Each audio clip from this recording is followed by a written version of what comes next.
Em 2018, a Netflix anunciou que adquiriu os direitos para filmar finalmente os 7 volumes de C.S. Lewis para as Crônicas de Nárnia. Mas de lá pra cá, a única informação realmente confirmada que nós temos é que a Greta, diretora de Barbie e Adoráveis Mulheres, assumiu aí o projeto do roteiro e da direção do que seriam os 2 primeiros filmes das Crônicas de Nárnia. E na verdade há um grande desafio pela frente, porque a franquia de Nárnia morreu nos cinemas e morreu, aliás, muito cedo. Logo depois do segundo filme, a Disney, que havia assumido a tarefa de levar a franquia de Nárnia para os cinemas, acabou abandonando o projeto. E um terceiro filme sim foi lançado, A Viagem do Peregrino da Alvorada, mas ele não fez tanto sucesso assim. E em breve a franquia realmente foi definitivamente encerrada nos cinemas. Mas o que será que aconteceu aí com a franquia de Nárnia nos cinemas? Por que ela morreu tão rápido? E isso vai nos ajudar a entender e a prever se a franquia aí pela Netflix realmente tem possibilidade de futuro. Afinal, a Disney é um dos maiores estúdios aí, se não for o maior estúdio de cinema atualmente. E ele fez sim um bom trabalho com os filmes de Nárnia, embora a gente também vá comentar alguns equívocos aí que foram cometidos. Mas o que a gente não pode negar é que a Disney tinha potencial de fazer isso dar certo. Então vamos ver hoje o que deu errado.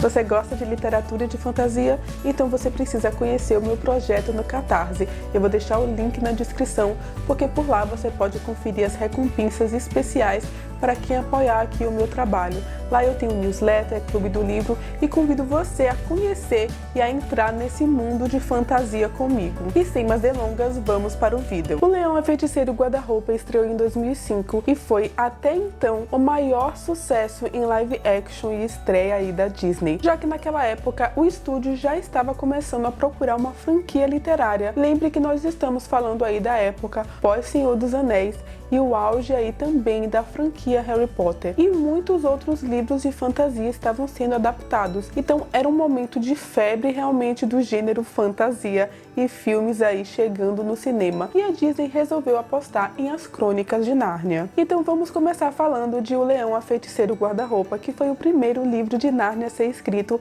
e também o primeiro a ser adaptado pela Disney. Com relação aí aos novos filmes da Netflix, a gente não sabe qual vai ser a ordem, porque como você sabe, existem 2 formas aí de ler Nárnia. Eu até fiz um episódio especial sobre isso, que é basicamente começar com O Sobrinho do Mago, que seria a ordem cronológica, ou começar com O Leão, a Feiticeira e o Guarda-Roupa, que seria aí a ordem original de publicação. Então a Disney resolveu começar pela ordem original de publicação e tivemos então a estreia do Leão, da Feiticeira e o Guarda-Roupa. E o que a Disney fez com essa estreia foi criar um filme muito mais épico do que a gente tem lendo a história do romance aí escrito por C.S. Lewis. E isso tem muito a ver com a época que o filme foi lançado. Então, nesse primeiro filme de Nárnia, a gente vai ter uma história onde todas as batalhas foram bem aumentadas, tudo foi transformado num tom muito mais sério. O filme ficou até bem longo se a gente comparar ali o que acontece no livro. E na época, isso parece ter sido uma boa escolha. Mas como a gente vai ver,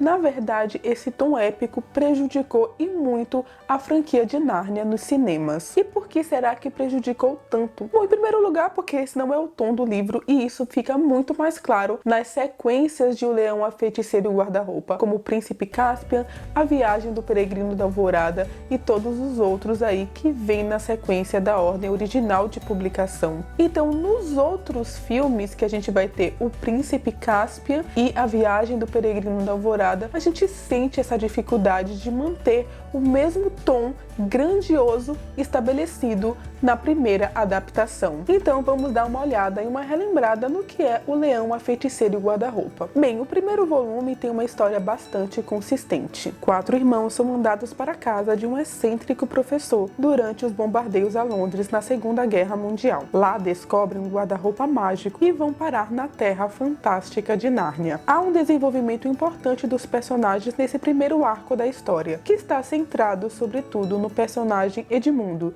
que trai os próprios irmãos, os entregando para a Feiticeira Branca. A personalidade de Edmundo se destaca entre os irmãos, pois ele é chato, egoísta e mentiroso. Mas os outros irmãos também são bem interessantes. Nárnia, por sua vez, está fundada no domínio dessa terrível feiticeira, que instaurou um inverno eterno. No entanto, existe uma profecia de que esse inverno acabaria, quando crianças humanas encontrassem o caminho para Nárnia, quando, por causa disso, Aslan também retornaria. Então a gente já chega aí num ponto que eu quero comentar. Nárnia é uma história do tipo portal, ou seja, que você tem um mundo real, onde as crianças são crianças e não fazem nada de incomum. E a gente tem um portal para esse mundo mágico, mais ou menos como, por exemplo, o Mágico de Oz, em que a Dorothy aí encontra um caminho para Oz e lá vive grandes aventuras. Mas percebam, é um mundo muito fantasioso, e mostrar esse mundo fantasioso com base realmente nas características de um mundo encantado de fantasia é o que funciona melhor quando você tem uma história do tipo portal. Você precisa fazê-la menos realista, tá? Para que funcione, para que você consiga acreditar. Ok, essas crianças aí entraram em Nárnia, mas aqui meio que tudo é possível, porque é muito misturado aí essa linha entre fantasia e realidade.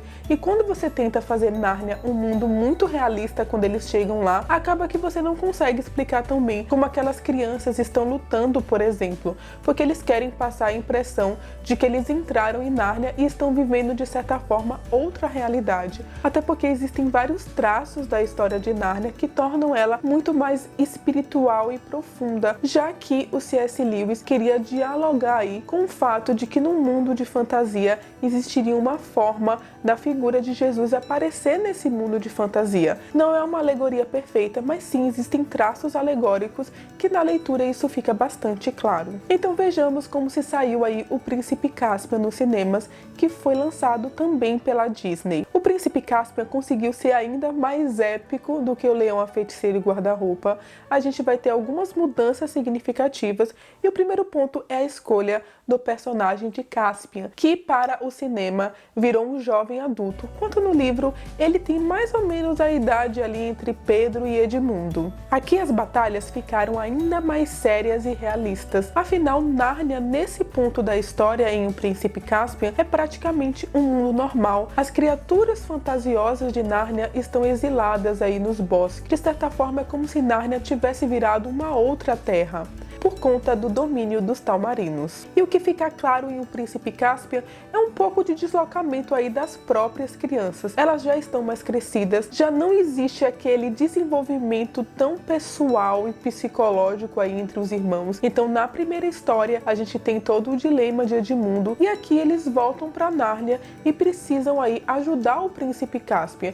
E fica a pergunta por que eles seriam tão importantes aí para vencer uma guerra que no fundo vai ser uma guerra bastante concreta. Inclusive, o filme na época foi acusado de ser bastante sombrio, o que provavelmente afastou algumas famílias aí que gostam tanto de Nárnia e que sabem que é um livro realmente mais infantil e infanto-juvenil. Então, essa adaptação, apesar de ter ficado muito bem feita, acabou ficando também um tanto quanto pesada para as famílias ali que estavam acostumadas com o universo de Nárnia. Antes de passar para a adaptação da Viagem do Peregrino da Alvorada, que foi lançada aí pela Fox, vamos dar uma olhada nos próprios livros de Nárnia. O que fica claro quando você lê os 7 volumes é que o primeiro volume ele talvez funcione melhor como uma história cinematográfica, mas os outros nem tanto. Os outros possuem histórias mais intimistas, mais lentas realmente, em que não tem necessariamente uma grande batalha acontecendo. É o caso, por exemplo, de O Cavalo e Seu Menino, que funciona aí como se fosse um spin-off de Nárnia, já que ele vai se passar aí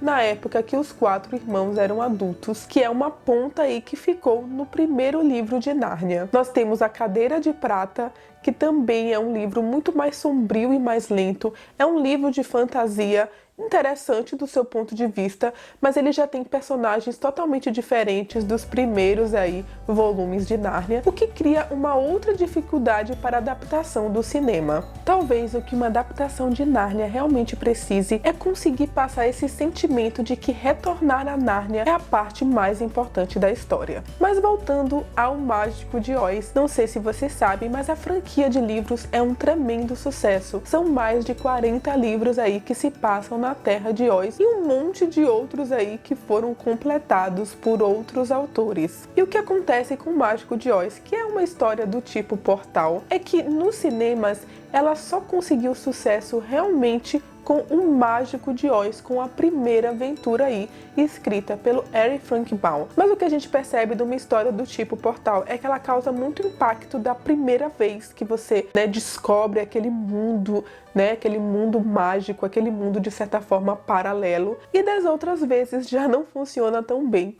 O filme da Viagem do Peregrino da Alvorada saiu. A gente percebe assistindo o filme que houve uma queda realmente no orçamento e de fato ele foi feito com mais de 100 milhões de dólares a menos. Então ele não chega a ser um filme mal feito, mas ele não é um filme tão bem feito também. E a Fox acabou abandonando aí o projeto de dar continuidade à franquia de Nárnia nos cinemas. O grande desafio então para a Netflix vai ser entender de fato os livros de Nárnia, ler os livros de Nárnia na sua integridade, entender do que se trata esse mundo e tentar fazer, talvez pela primeira vez, uma história do tipo Portal funcionar em sequência. Então a gente tem alguns desafios aí importantes. Confesso que eu estou bem curiosa para ver como Nárnia seria. Eu gostaria, por exemplo, de ver a história de Nárnia trazida mais para a atualidade. Na verdade, como a guerra em si não tem um papel importante para a história de Nárnia, o fato das crianças irem para a casa do professor poderia ser de uma outra forma, por algum outro motivo, porque Nárnia acaba virando muito um filme de época.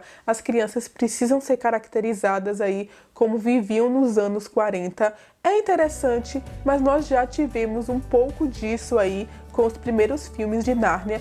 E agora nada impediria, por exemplo, da gente trazer esse universo de Nárnia para crianças do mundo contemporâneo aí, mais ou menos de 2020. E isso nos daria uma outra perspectiva de atualização para o mundo de Nárnia mesmo. As crianças hoje acessando esse mundo de fantasia e vivendo histórias e trazendo para o nosso mundo atual. Nós poderíamos também pensar em personagens aí que teriam problemas também mais atuais para nós. E isso talvez resolvesse até algumas questões de profundidade de personagens que os livros de Nárnia não trazem exatamente, mas que as novas adaptações poderiam trabalhar melhor. Mas e aí, será que a Netflix vai conseguir cumprir o que prometeu e finalmente adaptar as 7 histórias de Nárnia? Ou novamente vamos ver aí as adaptações morrerem na praia da Viagem do Peregrino da Alvorada? Bem, essa é uma outra história e terá que ser contada em outra ocasião.